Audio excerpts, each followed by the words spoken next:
नमस्कार मित्रों, कहानी एक्सप्रेस में आपका स्वागत है। मित्रों, हमारा आज का स्टेशन है हिंदीपुर और हमारी कहानी है आत्मविश्वास।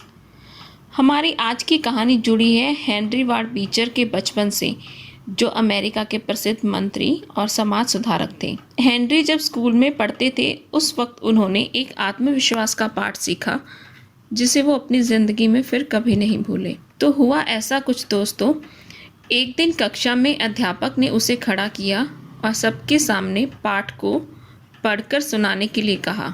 उसने अभी पढ़ना शुरू ही किया था कि अध्यापक ने उसे ज़ोर से टोका। नहीं, उसने थोड़ा रुककर फिर पढ़ना शुरू किया और फिर से उसके अध्यापक ने ज़ोर से टोका। नहीं। ऐसा जब 3-4 बार हुआ तो अंत में उसने पढ़ना बंद कर दिया। अपमानित हुआ हेनरी चुपचाप अपनी सीट पर बैठ गया। फिर अध्यापक ने अगले लड़के को पढ़ने के लिए खड़ा किया। वह भी अभी शुरू ही हुआ था कि अध्यापक चिल्लाया, नहीं। हालांकि छात्र फिर भी पढ़ता रहा और जब तक उसने उस पाठ को पूरा नहीं पढ़ लिया, वो रुका नहीं। जैसे ही वह पूरा पाठ पढ़कर बैठ गया, अध्यापक ने उसे शाबाशी देते हुए कहा, बहुत अच्छा। अब हेनरी चिढ़ गया और अध्यापक को शिकायत करते हुए बोला, सब मैंने भी तो ऐसे ही पढ़कर सुनाया था। लेकिन अब उसके अध्यापक ने उसे समझाते हुए कहा, सिर्फ अपने पाठ को जान लेना ही काफ़ी नहीं है, आपको निश्चित भी होना चाहिए। जब तुमने मुझे खुद को रोकने की अनुमति दी तो इसका मतलब ये था कि तुम खुद इसे लेकर अनिश्चित हो।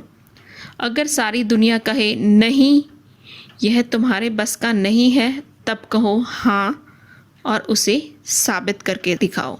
हेनरी, दुनिया तुम्हें 1000 नए तरीक़ों से नहीं कहेगी, जैसे कि नहीं, तुम ऐसा नहीं कर सकते, नहीं, तुम गलत हो, नहीं, तुम तो बहुत बूढ़े हो चुके हो, नहीं, अभी तुम बहुत छोटे हो, नहीं, तुम बहुत कमज़ोर हो, नहीं, तुम्हारा तरीका ये काम नहीं करेगा, नहीं, तुम तो पढ़े लिखे भी नहीं हो, नहीं, तुम्हारा इसका बैकग्राउंड नहीं है, नहीं, तुम्हारे पास पैसा नहीं है, नहीं, यह तो संभव हो ही नहीं सकता, और नहीं, जब इसे दूसरे नहीं कर पाए तो तुम कैसे करोगे।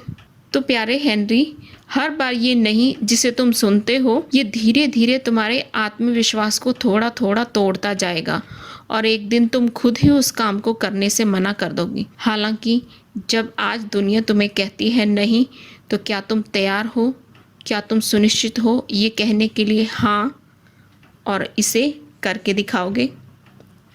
तो दोस्तों, ये थी हमारी कहानी आत्मविश्वास। तो आपको हमारी आज की कहानी कैसी लगी और इस कहानी को सुनकर क्या आपके अंदर कोई आत्मविश्वास जागा? नीचे कमेंट बॉक्स में लिखकर हमें ज़रूर बताना। तो चलिए मिलते हैं फिर किसी अगली कहानी पर, किसी अगले मोड़ पर, किसी अगले स्टेशन पर।